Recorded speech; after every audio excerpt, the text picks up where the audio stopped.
Hi అండి, welcome to hi అమ్మ vlogs.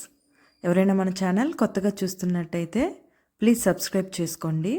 And అలానే పక్కనున్న బెల్ ఐకాన్ని క్లిక్ చేస్తే నేను ఏదైనా కొత్త వీడియో పెడితే మీకు నోటిఫికేషన్ వస్తుంది.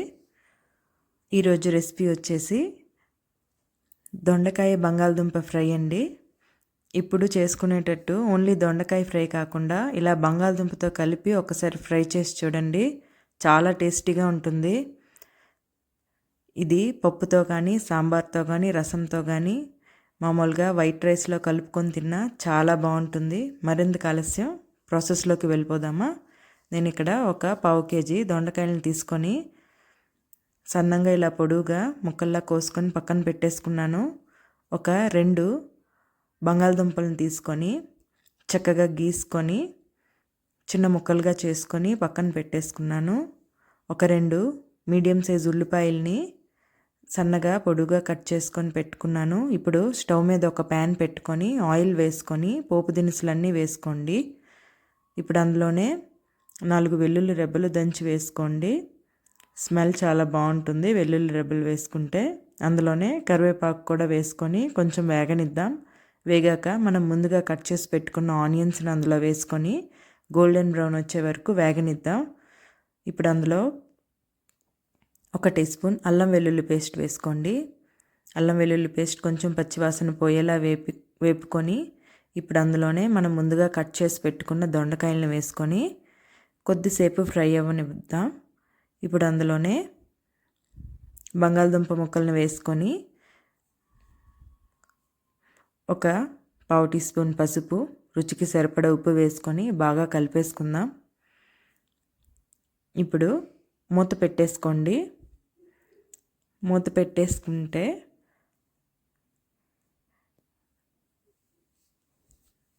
దొండకాయలు కొంచెం మగ్గుతాయి కదా.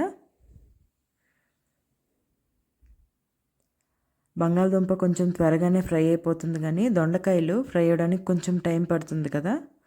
సో మూత పెట్టుకుంటే బాగా మగ్గి త్వరగా ఫ్రై అయిపోతుంది. చూసారా, దొండకాయ బంగాళదుంప 2 బాగా ఫ్రై అయిపోయాయి కదా. ఇప్పుడు మనం రుచికి సరిపడా కారం వేసుకొని ధనియాల పొడి కూడా వేసుకుందాం.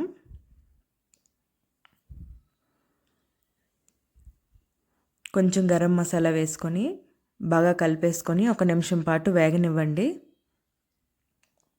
అంతేనండి, ఎంతో టేస్టీగా ఉండే బంగాళదుంప దొండకాయ ఫ్రై రెడీ అయిపోయింది కదా. చాలా సింపుల్ అండ్ టేస్టీగా ఉంటుందండి. చాలా త్వరగా కూడా అయిపోతుంది. మరెందుకు ఆలస్యం, ఇంకా సర్వ్ చేసుకోవడమే. వేడివేడి అన్నంలో ఈ దొండకాయ ఫ్రై కలుపుకొని తింటే చాలా టేస్టీగా ఉంటుంది. అందులో కొద్దిగా నెయ్యి యాడ్ చేసుకుంటే ఇంకా టేస్ట్ ఎన్హాన్స్ అవుతుందండి. మీకు ఈ రెసిపీ నచ్చిందా? నచ్చితే మీరు కూడా ట్రై చేసి ఎలా వచ్చిందో నాకు కమెంట్ చేసి చెప్పండి. అండ్ అలానే మరిన్ని ఇలాంటి మంచి మంచి రెసిపీస్ కోసం నా వీడియోని ప్లీజ్ సబ్స్క్రైబ్ చేసుకోండి. అండ్ అలానే లైక్ చేయండి, షేర్ చేయండి ఫ్రెండ్స్. Thanks for watching. నన్ను ఇలానే సపోర్ట్ చేస్తూ ఉండండి. నెక్స్ట్ వీడియోలో మళ్ళీ కలుద్దాం. బాయ్.